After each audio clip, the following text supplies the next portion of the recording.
Imagine a heavy stone wall, rapidly assembling itself block by block, completely sealing off a pathway right in front of you.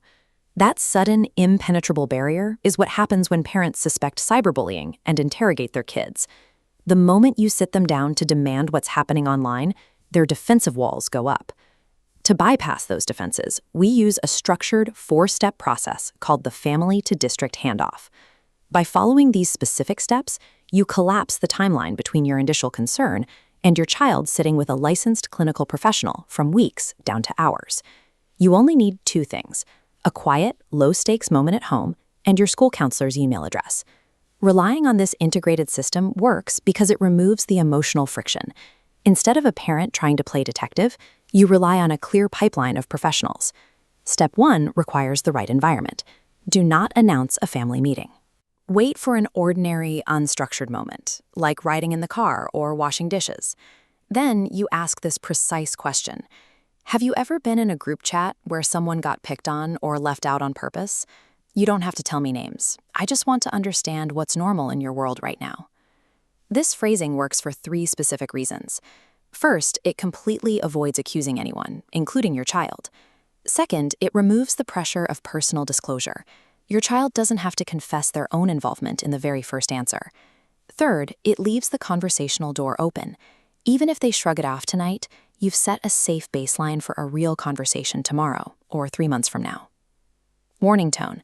If they do answer and reveal more than you expected, resist the urge to lecture or demand names. Your only goal in step 1 is to gather baseline behavioral data.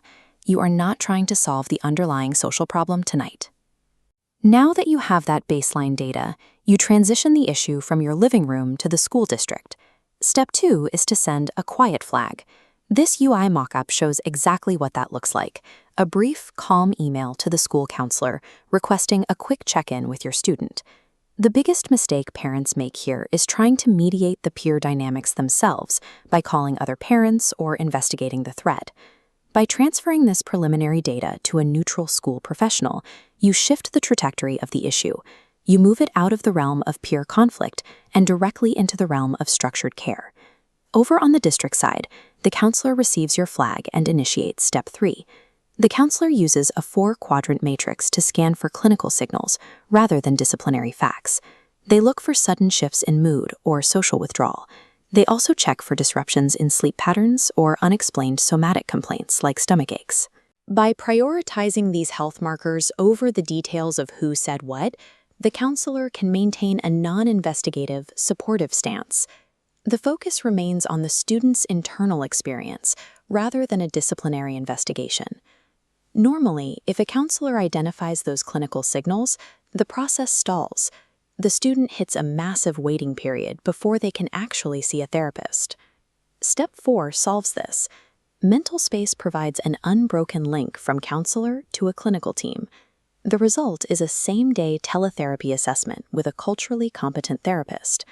This is accessible because MentalSpace accepts broad insurance and is zero cost with Medicaid. Throughout the entire referral and treatment process, strict HIPAA and FERPA compliance safeguards protect the student's privacy. Eliminating the waiting period is the mechanical advantage here.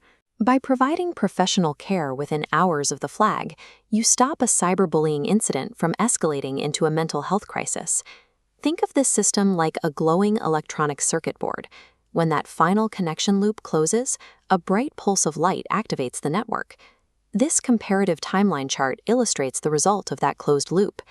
By connecting the parent's home question directly to clinical intervention, we treat the emotional trauma of cyberbullying before it manifests as chronic withdrawal.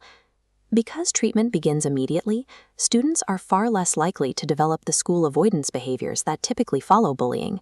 This leads to measurable district outcomes: an 89% improvement in attendance and a 92% reduction in reported student anxiety. Because the family is kept informed and involved at every stage of the clinician-coordinated care, the model generates an 85% family satisfaction rate.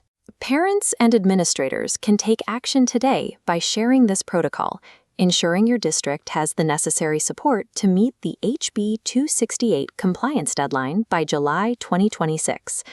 True student safety is achieved by replacing fragmented emotional reactions with a single, integrated clinical system that works for the family and the school alike.